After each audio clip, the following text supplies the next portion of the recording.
21장 10절에서 17절 보시겠습니다.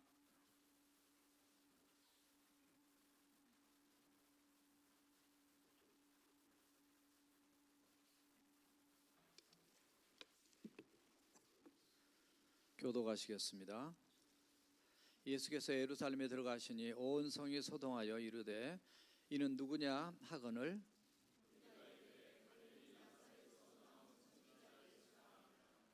예수께서 성전에 들어가사 성전에서 매매하는 모든 사람들을 내쫓으시며 돈 바꾸는 사람들의 상과 비둘기 파는 사람들의 의자를 둘러 엎으시고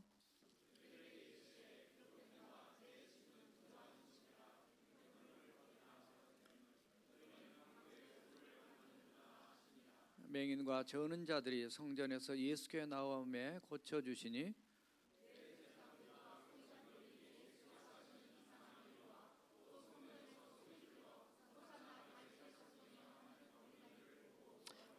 예수께 말하되 그들이 하는 말을 듣느냐. 예수께서 이르시되 그렇다. 어린 아기와 젖먹이들의 입에서 나오는 찬미를 온전하게 하셨나이다 함을 너희가 읽어본 일이 있느냐 하시고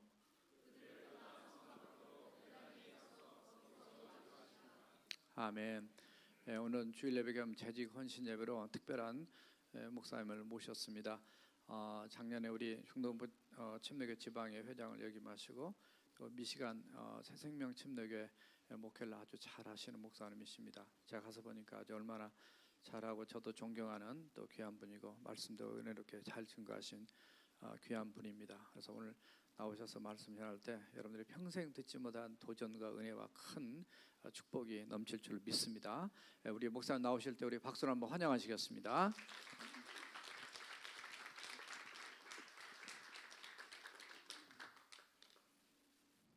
할렐루야. 네.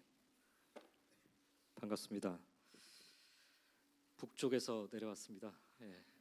좀 따뜻할 줄 알고 내려왔는데 저희가 있는 지역보다 조금 더 추운 것 같아요. 그래서 저녁에 추위에 떨면서 조금 잤습니다. 네. 저에 대해서 소개를 하는 것은 사실 별 의미가 없는 것 같습니다. 그래서 오늘 하나님 말씀을 같이 나누면서 오늘 우리 목사님과 또 우리 사랑하는 성도님들께 그리고 또 우리 이 능력 침례교회에게 하나님께서 허락해 주신 귀한 음성을 같이 들을 수 있었으면 좋겠습니다. 주님이 원하시는 교회가 무엇인가? 주님이 예수님 당시에 성전을 바라보셨던 그 모습과 그 성전을 향하여서 말씀하셨던 음성을 같이 들으면서 정말 주님이 원하시는 교회에 대해서 우리 같이 함께 은혜를 나눌 수 있었으면 좋겠습니다. 예수님 당시의 교회를 상징하는 곳을 굳이 들자면 바로 성전일 것입니다. 그래서 예수님이 성전에 관해서 하신 말씀은 오늘날 우리 교회를 이해하고 교회를 이루는 데 매우 중요한 말씀이 아닐 수 없습니다. 오늘 본문 속의 말씀은 그러나 안타깝게도 교회를 향한 긍정적인 의미의 말씀이라기보다는 매우 부정적인 상황 속에서 주어진 말씀입니다. 따라서 오늘 이 말씀을 통하여서 우리가 교회 공동체를 이루며 나아가 바르고 온전한 교회를 이루는데 한마디로 뼈아픈 교훈으로 삼아야 할 말씀과도 같습니다. 누가 잔소리를 하면 듣기 싫어 애써 외면하는 세대입니다. 저도 제 아내가 잔소리를 하면 듣지 않으려고 전번쪽으로 이렇게 좀 도망을 갑니다. 이것은 예수님 당시나 지금이나 마찬가지인 것 같습니다. 그러나 오늘 우리 모두는 하나님의 교회를 향해 함께 책임지고 세워 나가야 한다라는 막중한 사명감을 가지고 채찍을 들어서라도 가르쳐 주시는 주님의 교회를 향한 또 성도님들을 향한 귀한 음성을 함께 귀 기울여 들을 수 있기를 원합니다. 우선 예수님 당시에 만연된 성전의 모습을 예수님이 바라보셨던 시각으로 우리가 한번 먼저 살펴보기를 원합니다.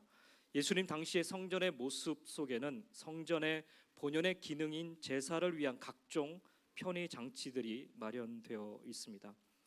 우선 12절 말씀을 보시면요, 예수께서 성전에 들어가사 성전 안에서 매매하는 모든 사람들을 내쫓으시며 돈 바꾸는 사람들의 상과 비둘기 파는 사람들의 의자를 둘러 엎으셨다라고 말씀하십니다. 네, 여기 말씀해 보면 성전 안에 물건을 매매하는 사람들이 있었다고 적고 있습니다. 조금 더 구체적으로는 돈을 바꾸는 자, 즉 일반 화폐인 로마 정부가 발행한 화폐는 부정하기 때문에 그 일반 화폐를 성전에서만 사용 가능한 화폐로 바꿔주는 제도가 제사장들의 권한 아래 이루어지고 있었습니다. 하나님께 거룩한 제사를 드려야 한다라는 취지로 시작된 것이기 때문에 이것이 나쁘다고는 할 수는 없을 것입니다. 예배의 거룩성을 유지하기 위한 일종의 안전 장치들인 셈입니다. 어떻게 하면 하나님께 좀 더 거룩한 예배를 드릴 수 있을까 고민하는 가운데 나온 제도적 보완책이라고 할 수 있습니다. 문제는 원래 취지와는 다르게 이것이 일부 사람들에게 부당한 거래를 통한 부를 축적하는 일에 쓰이게 된 것입니다.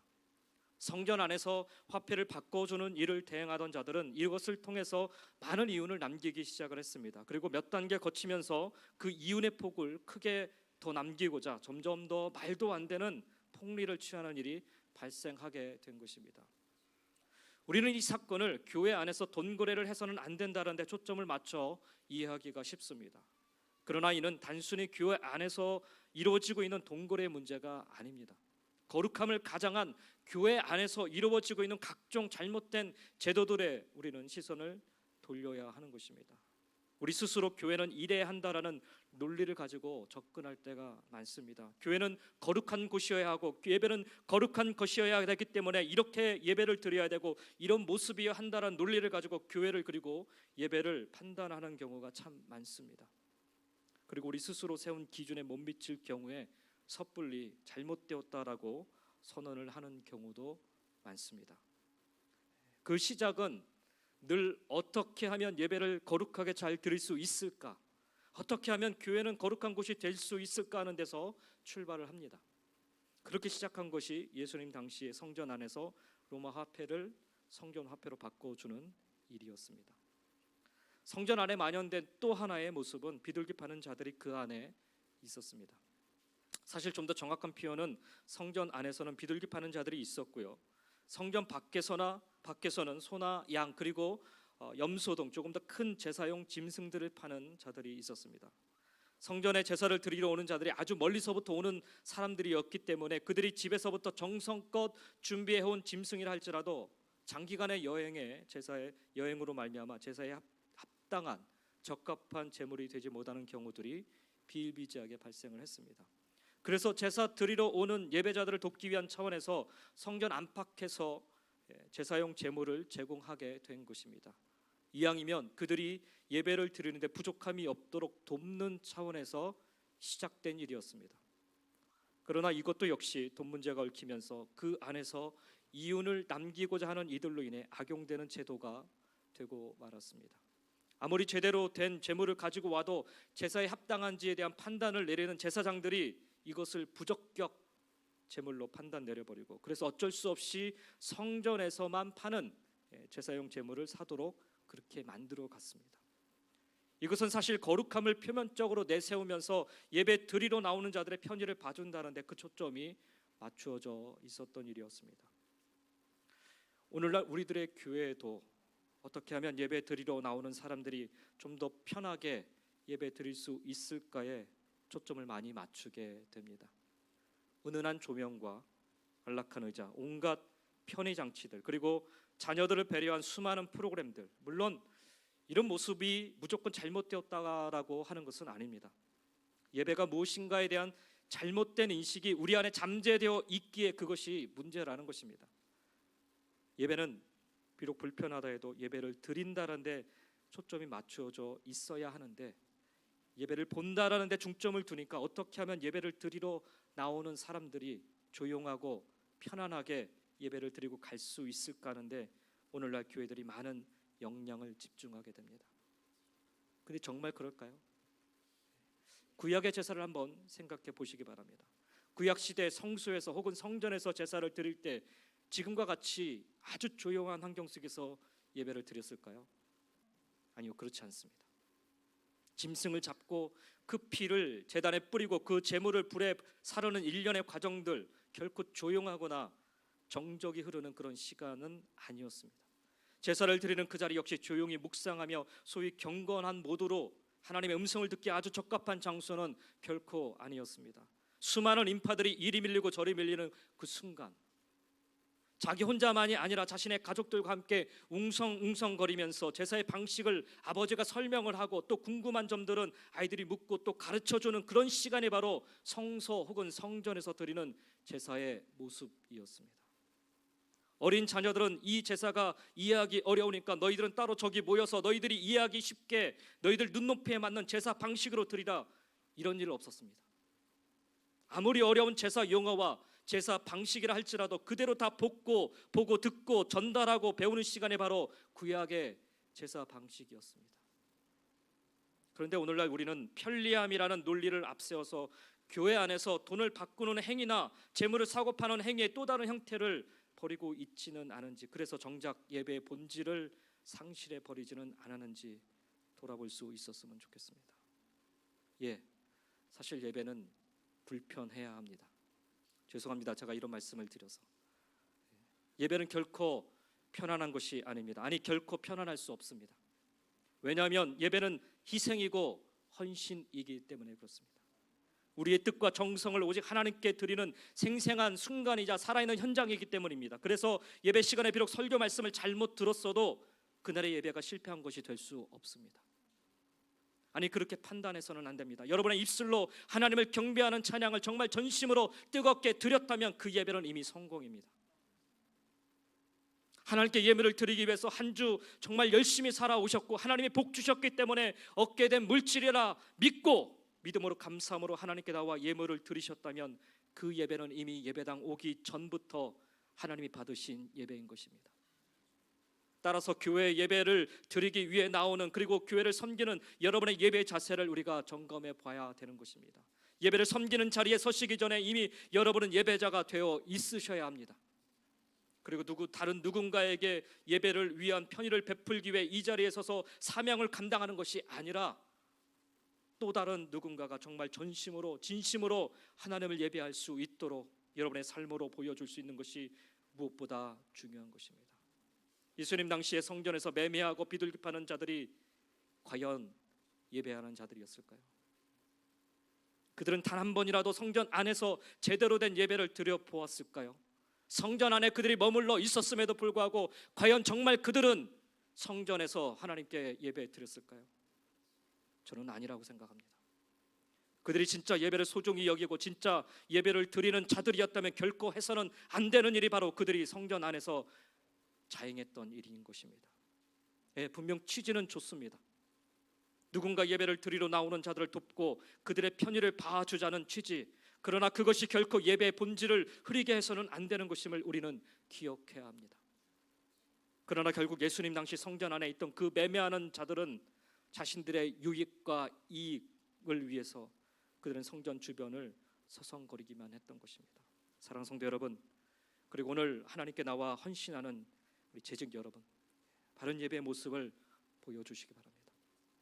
여러분이 직분자로서 아무리 멋지게 사역을 한다 해도 제대로 예배자로서 서 있지 못하면 우리는 예수님 당시에 성전 안에서 매매하고 비둘기를 팔았던 자들과 다를 바 없는 그런 행동을 자행하고 마는 꼴이 되는 것입니다. 최근에 저희 교회에 오신 분들로부터 들은 이야기입니다만, 우리가 귀를 기울여 드려야 하는 이야기이기 때문에 잠시 나눕니다.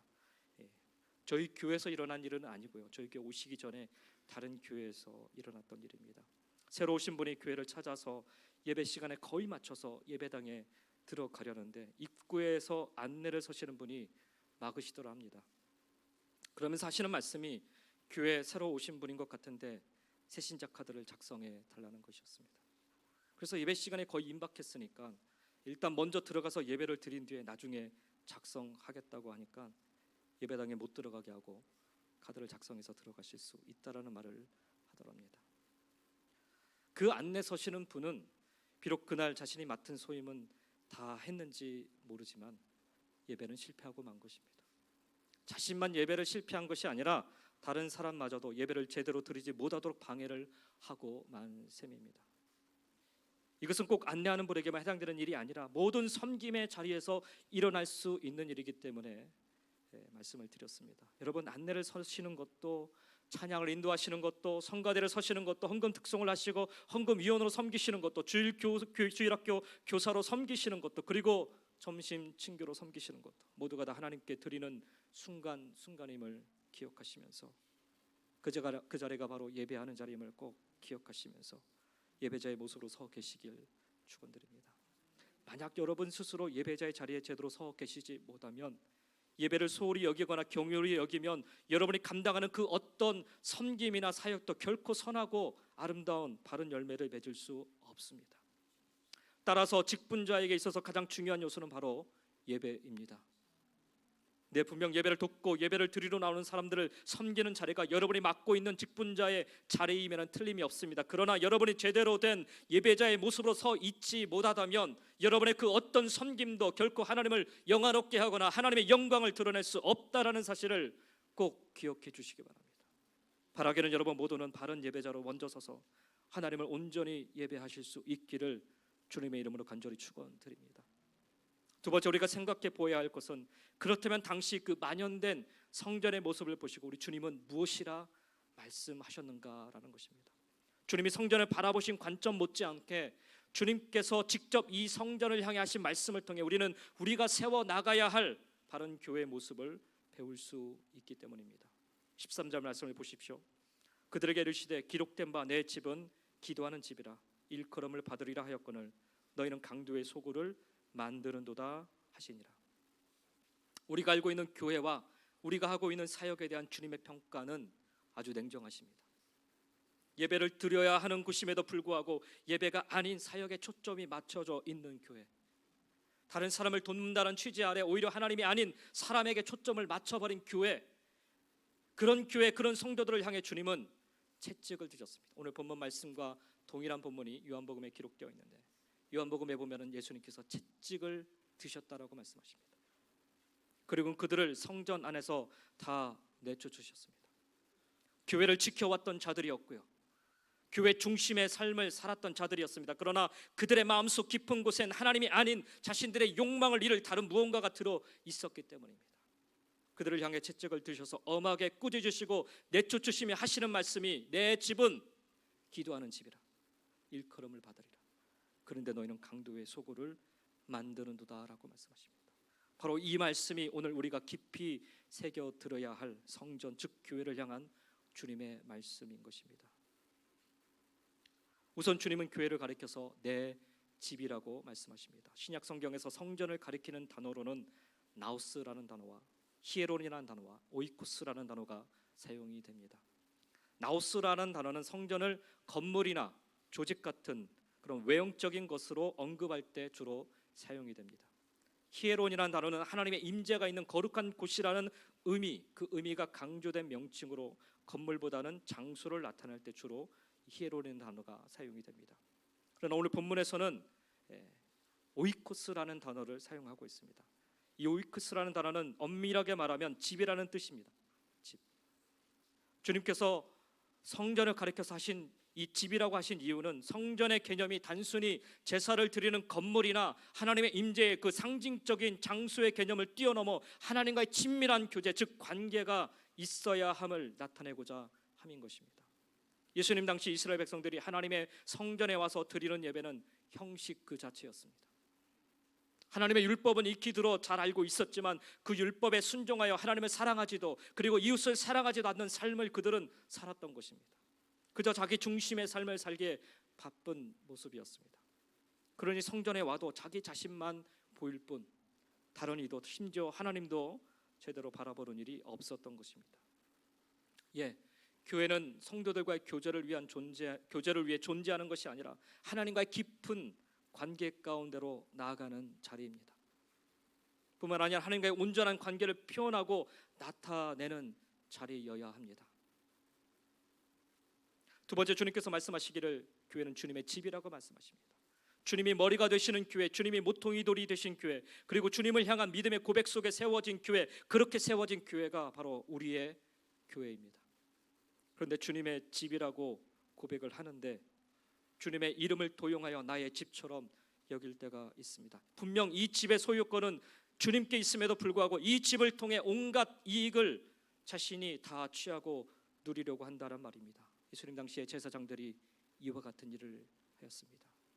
멀쩡히 사람들한테는 이것을 성전이라 하나님의 집이라고 그렇게 선포하고 선언하면서 그들이 정작 누리고 있었던 것은 자기 집처럼 모든 소유와 모든 권력을 다 누리고 있었다는 것입니다. 말하기는 이 집은 주님의 집이라고 말씀하면서 자신의 기득권을 여전히 주장하려는 모습이 교회 안에서 얼마나 많이 자행되고 있는지 모릅니다. 분명 주님이 이 교회의 머리라고 외치면서 자신이 머리가 되어 자신이 이끄는 방향으로 끌고 가려는 모습이 얼마나 많은지 모릅니다.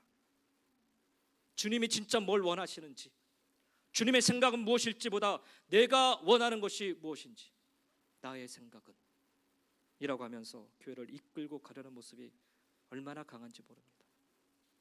이게 아주 작게는 어렵게 시작한 교회들이 어느새 교인들이 많아지고 재정적으로 풍성해지면서 자연스럽게 나타나는 공통적인 현상이라고들 그렇게 얘기합니다. 그래서 생각하기를 모두가 다 교회에 대해 그렇게 생각한다고 이야기합니다. 아니 다른 교회들도 남들도 다 그렇게 하는데 왜 뭐가 그리 유별나서 우리는 달라야 합니까? 라고 항변하기도 합니다. 그래서 우리는 주님의 음성, 주님의 말씀을 들어야 됩니다. 오늘 제가 여러분에게 드리는 말씀은 제 이야기가 아니고 주님이 하시는 말씀입니다. 제 논리가 아니고 주님이 하신 말씀입니다. 사랑하는 성도 여러분, 교회를 섬기면서 주님의 음성을 들어야 됩니다. 내 생각이 아니라 주님의 음성을 대변할 수 있어야 되는 것입니다. 우리 주님은 그 당시 모두가 다 그렇게 생각하고 모두가 다 그렇게 여겼던 성전에 대해서 말씀하십니다. 내 집이라고. 이 성전은 제사장들의 소유가 아니다. 그 속에서 백성들과 하나님을 연결하는 소위 아주 친절한 무리들의 것이 아니다. 이 성전은, 이 교회는 나의 집이다, 내 것이다. 내가 핏값을 치르고 친히 모퉁이들이 되고 친히 머리가 되어 세워진 것이 바로 이 교회이다라고 선언하고 계십니다. 사랑하는 성도 여러분, 하나님의 교회를 섬기고 세워가는 과정 속에 우리가 쉽게 저지르기 쉬운 부분이 바로 이것입니다. 나의 열심이, 나의 희생과 섬김과 헌신이 들어간 곳이기에 우리는 착각하기 쉽습니다. 이게 바로 나의 교회라고. 그러나 우리는 분명히 할 필요가 있습니다. 그렇게 나의 열심과 희생과 헌신과 사랑이 들어간 나의 소유라는 개념이 내 안에서 자라나기 시작하면 우리는 어느새 이 교회를 통해 나의 이익을 챙기려는 성전 안의 그 무리들과 다를 바 없어진다라는 사실입니다. 사랑하는 성도 여러분, 나의 교회가 아니라 주님의 교회입니다. 이거 놓치면 우리는 타락하고 맙니다. 교회가 무너지고 맙니다. 하나님이 채찍을 드실 수밖에 없습니다. 이 사실을 꼭 기억할 수 있기 원합니다. 세 번째, 또 하나 주님이 말씀하신 내 집이라는 개념 속에 우리가 기억해야 될 한 가지 더 있습니다. 우리는 종종 우리 교회를 소개할 때 목사님의 설교가 참 좋고요, 우리 교회 찬양이 참 좋고요, 우리 교회 유스그룹이 정말 좋고요, 우리 교회 친교는 진짜 좋고요. 가만히 들어보면 예수님이 좋다는 말씀은 싹 사라져 있습니다. 말씀이 좋다, 찬양이 뜨겁다 등의 표현이 나쁜 것은 아니지만 엄밀하게 따지면 정확한 표현은 아닙니다. 목사님의 말씀을 통해 예수님을 만날 수 있어서, 주님의 음성을 들을 수 있어서 참 좋습니다. 이게 정확한 표현입니다. 이런 표현이 정착이 되어야 돼요. 찬양이 뜨겁다라는 말, 제가 한국에서 찬양 사역을 한 7년 8년을 했었기 때문에 이 얘기 많이 들었거든요. 찬양이 뜨겁다라는 말만큼 아주 모호한 개념이 없어요. 뜨거워서 뭘 어쩌라는 말입니까? 보다 정확한 고백은 우리가 드리는 찬양을 통하여 주님만 높일 수 있어서 얼마나 좋은지 모르겠습니다. 오늘 드려진 찬양을 통해 제 마음이 뜨거워져서 주님께 회개할 수 있었습니다. 이 찬양으로 인해 주님만 바라볼 수 있었습니다라와 같은 고백이어야 하는 것입니다. 제가 지금 드리는 말씀이 무슨 의미인지 아시겠죠? 설교가 아무리 좋아도 그 설교를 통해 예수를 드러내지 못한다면 우리의 교회는 잘못 세워져 가고 있는 것입니다. 찬양을 통해 주님의 이름만 높임 받아야 하는데 그 찬양팀에 누군가가 주목을 받고 그들의 연주 기술이 칭찬을 받는다면 우리의 교회는 잘못 세워져 가고 있는 것입니다. 이 교회는 탁월한 능력을 가지고 있는 담임 목사님의 교회가 아니라, 이 교회는 아주 뛰어난 찬양팀이 있는 교회가 아니라 주님이 주인 되시는 주님의 교회이어야 한다라는 것입니다. 그래서 어느 누가 이 교회를 방문해도, 와서 함께 예배를 드려도 모두가 동일한 고백을 할 수 있어야 됩니다. 주는 그리스도시요 살아계신 하나님의 아들이십니다. 우리 교회라는 개념이 나쁜 것은 아니지만 좀 더 정확한 표현은 주님의 교회인 것입니다. 끝으로 주님은 교회를 가리켜서 내 집은 기도하는 집이라고 말씀하십니다. 같은 말씀을 기록하고 있는 마가복음 11장 17절에서는 만민이 기도하는 집이다라고 말씀하십니다. 예수님 당시의 성전은 헤롯 대왕에 의해서 완전히 다시 건축된 그런 성전이었습니다. 옹벽을 새로 건축함으로 확장된 성전 구역은 과거보다 그 넓이가 배로 넓어진 상태였어요. 그래서 예루살렘 성문을 지나서 성전 구역에 이르면 먼저 눈에 띄어지는 것이 이방인들에게 개방된 그런 뜰이었습니다. 이방인들도 마음대로 들어올 수 있었기 때문에 그래서 이방인의 뜰이라고 불리었습니다. 그러나 그 안쪽으로부터는 이방인들이 접근하는 것이 금지되었습니다. 그래서 이 뜰에서부터 내부로 더 들어가려면 소위 말하면 미문이라는 여인의 뜰로 들어갈 수 있었습니다. 이곳은 여자는 물론 남자들도 유대인이면 누구나 들어갈 수 있었습니다. 이방인은 출입이 제한되었습니다. 하지만 그 이름에서 알 수 있듯이 여자들은 거기까지만, 미문까지만 들어갈 수 있었고요. 남자들은 한 발짝 더 안쪽으로 비교적 좁은 뜰인 이스라엘 사람들의 뜰이라고 하는 곳까지 들어갈 수 있었습니다. 그리고 더 안쪽은 성전의 핵심 부인 성소와 지성소, 그리고 그것을 둘러싸고 있는 제사장들의 뜰이 있었습니다. 여러분이 상상할 수 있듯 가장 깊숙한 이 안쪽은 오로지 제사장들만 출입할 수 있었습니다. 이런 성전의 구조는 건물의 구분만을 특정 지은 것이 아니라 그 성전을 출입하는 사람들마저 계층화시켰던 것입니다. 그래서 누구든지 이 성전에 출입함으로 말미암아 자연스럽게 이 성전에서 가장 높은 위치에 있는 계층이 누구인지, 혹은 가장 큰 파워를 가지고 있는 사람들이 누구인지를 알 수 있도록 만들었던 것입니다. 우리 능력침례교회는 그렇지 않더라고요. 아무나 우리 목사님 서재를, 오피스를 이렇게 들어갈 수 있더라고요. 저도 그냥 안내받아서 쑥 들어갔습니다. 근데 한국의 어떤 교회는 목사님 당회장실 들어가려면은 몇 단계를 거쳐서 들어가야 되는지 몰라요. 저같이 이렇게 갑자기 방문한 사람은 들어가지도 못해요. 성전의 거룩함을 위한 조치로 아무나 성전에 출입할 수 없도록 만든 당시 종교 지도자들이 만든 이 행위는 거룩을 빙자한 권력의 서열화를 교회 안에 만들어버린, 성전 안에 만들어버린 것입니다. 그러나 우리 주님은 교회는 만민이 기도하는 집임을 가르쳐주고 계십니다. 마가복음 11장 17절에서 이야기하고 있는 이 만민이라는, 모든 민족이라는 뜻입니다. 만민이라는 개념, 만에 해당되는 헬라어 파신이라는 말은 모든이라는 뜻이에요. 파신. 그리고 민에 해당되는 에드네신, 헬라어로 에드네신이라는 말은 이방, 백성 혹은 족속 등으로 번역이 되어 사용이 됩니다. 그래서 에드네신이라는 이 헬라어가 단수로 쓰일 때는 유대 백성임을 지칭하는 그런 단어로 사용되지만 거의 대부분의 용례에서, 특히 이제 마가복음에 보면 복수로 많이 사용되는데, 복수로 사용될 때는 인류의 모든 족속 혹은 이방 민족들을 가리킬 때 이 의미가 사용됩니다. 교회는 만민이 함께하는 곳이어야 합니다. 유대인도 헬라인도 함께하는 곳이 바로 교회이어야 합니다. 특정 계층만이 들어갈 수 있는 곳이 되어서는 안 됩니다. 눈먼 자도 저는 자도 함께할 수 있는 곳이 바로 교회이어야 합니다. 스스로 사람들을 구분지어 판단하고 갈 수 있는 곳과 가지 못한 곳을 구분해버린 것이 교회가 되어서는 안 되는데, 어느 때부턴가 우리는 우리 스스로 교회 구성원을 구분해버립니다. 이런 사람은 우리와 함께할 수 없는 사람이다라고 구분해버립니다. 간혹 듣는 이야기지만, 목사님, 이런 사람은 우리 교회 발 들이지 못하게 해야 합니다 라고 이야기하는 경우가 종종 있습니다. 교회를 사랑하고 교회를 보호하기 위한 차원으로 하시는 말씀인 줄은 압니다. 그러나 오늘 말씀에 근거해 보면 이것은 주님의 마음과는, 주님이 이야기하시는 교회와는 전혀 다른 개념임을 우리는 생각해야 합니다.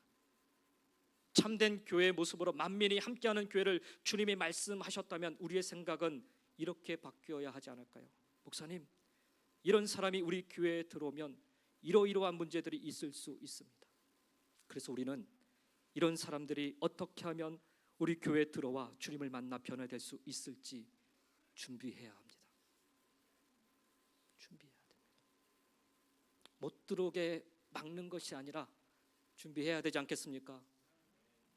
만민이 함께하는 교회라고 주님 말씀하셨다면 어느 누구는 막아야 되고 이 사람은 들어와도 되고 이렇게 구분짓는 것이 아니라 함께할 수 있도록 준비해야 되지 않겠습니까? 주님은 성전 안에 눈먼 자들이 들어올 수 없다라는 사실을 잘 알고 계셨습니다. 다리를 저는 자들이 성전 안에 들어올 수 없음을 잘 알고 계셨습니다. 왜냐하면 사람들의 인식 속에는, 그리고 그 당시 만연된 그런 문화 속에는 율법을 통하여서 그런 병에 걸린 자들은 부정한 자라고 여겼기 때문에 그렇습니다. 눈먼 자는 부정한 자고 다리를 저는 자는 부정한 자라고 그들이 여겼기 때문에 그래서 성전 안에 들어올 수 없었던 것입니다. 그래서 예수님은 그들을 고쳐주셨습니다. 오늘 본문에서도 이 부분이 언급되고 있지 않습니까? 14절에 보니까 맹인과 저는 자들이 성전에서 예수께 나오매 고쳐주시니, 잘 보시기 바랍니다. 성전에 들어올 수 없는 자들입니다. 그런데 예수님이 성전 안에서 그들을 다 내쫓으시니까 그들이 성전 안에 들어왔습니다. 그리고 예수님께 나와 그들이 고침을 받습니다. 성전에 들어올 수 없는 자들이 성전에 계신 예수님께로 나오자 그들을 고쳐주신 것입니다. 주님의 말씀하시는 이 만민의 개념 속에는 모두가 함께할 수 있는 그런 교회의 모습이 있습니다. 이는 어느 한편만을 지지하는 주장의 모습이 아니라 모두가 다 함께 어울릴 수 있는 공동체의 모습인 것입니다. 그래서 우리 주님은 성전에 나올 수 없는 그 무리들을 고쳐주셨습니다. 잘 보시기 바랍니다. 만약에 맹인과 저는 자들만을 위한 주님이셨다면 굳이 그들을 고치지 않고 성전 안에서 그들과 함께 예배 드리셔도 충분하신 것입니다. 그런데 그들이 성전 안에 들어오셨을 때 그들을 고치셨어요. 왜요? 그들과 함께 해야 되는 교회이기 때문에 그렇습니다. 성전 안에서 함께 하나님을 예배할 수 있도록 우리 주님은 성전에 나올 수 없는 그 무리들을 고쳐주신 것입니다. 그들의 성전을 향한 발걸음을 막지 않으시고 그들로 하여금 성전에 나와서 고침받도록 하신 것입니다. 이것이 교회의 사명이고 이것이 교회의 진정한 본질인 것입니다. 아무 문제가 없는 사람들만 모이는 것이 교회가 아니에요. 신앙이 아주 좋은 사람들만이 모이는 것이 교회가 아니고 나에게 해를 끼치지 않는 사람들만 받아들이는 것이 교회가 아니라 죄인이 이곳에 나와 주님을 만남으로 말미암아 회개하는 것이 교회입니다. 하나님의 뜻을 바라보고 순종하며 사는 성도가 되어가는 것이 바로 교회인 것입니다.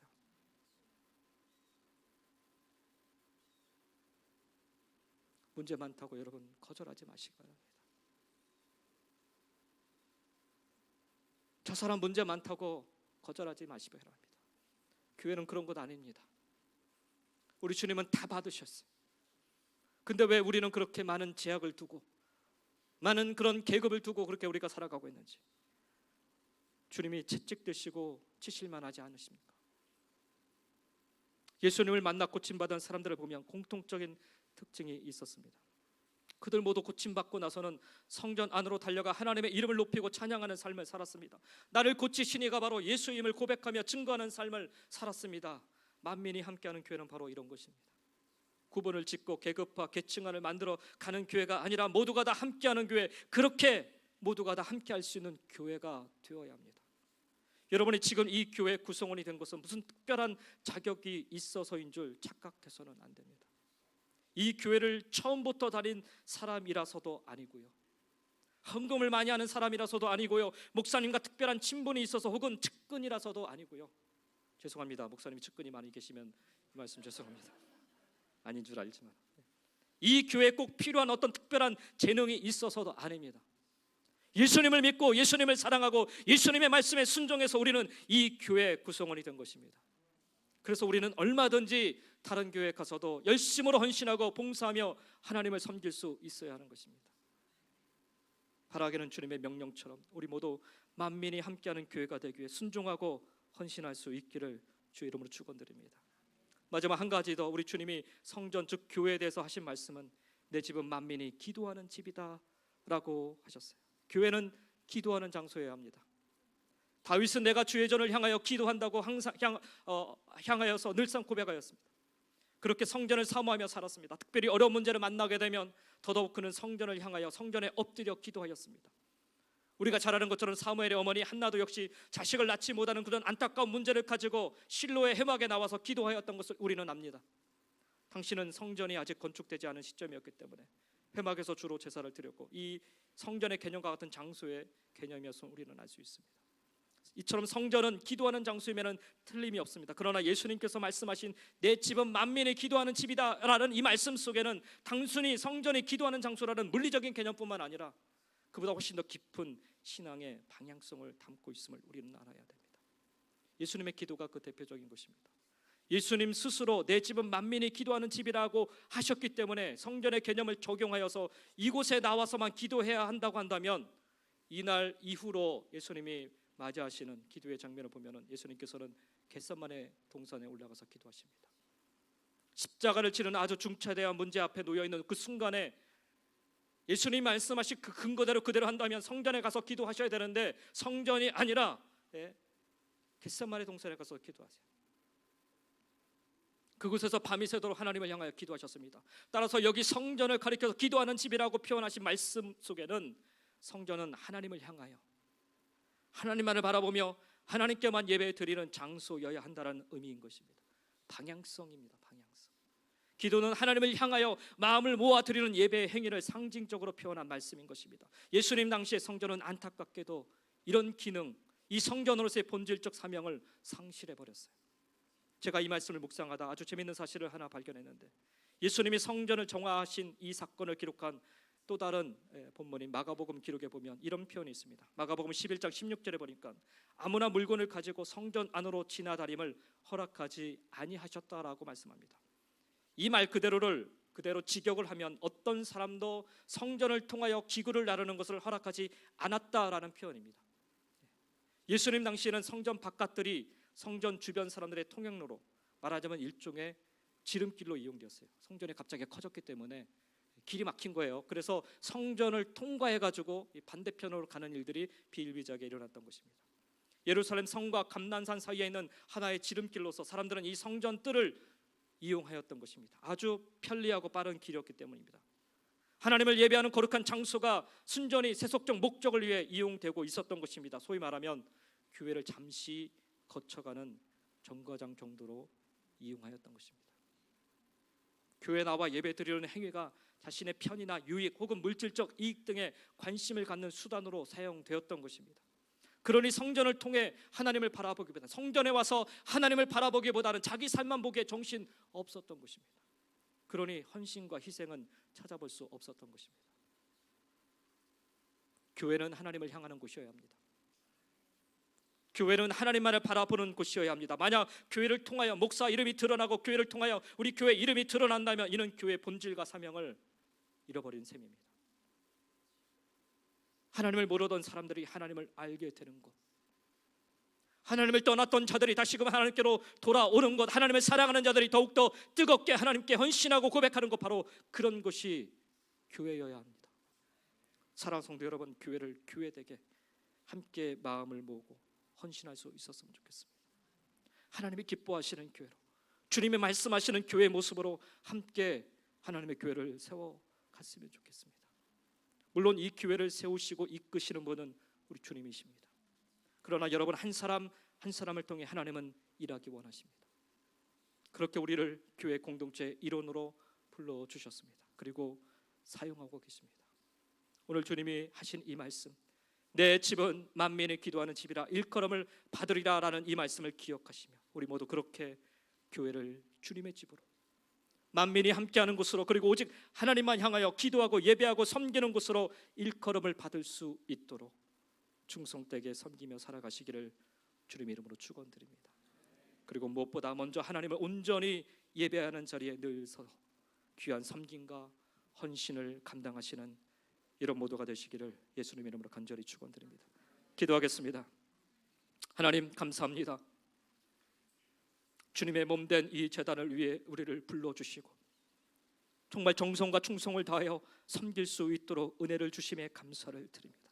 그런데 하나님, 주님이 보셨던 그 성전의 모습처럼 우리가 그렇게 자꾸 변질되어 가고 있지는 않은지요. 다른 누군가에게 편의를 제공하는 그런 교회의 장소로 그렇게 전락되어 가고 있지는 않은지요. 하나님,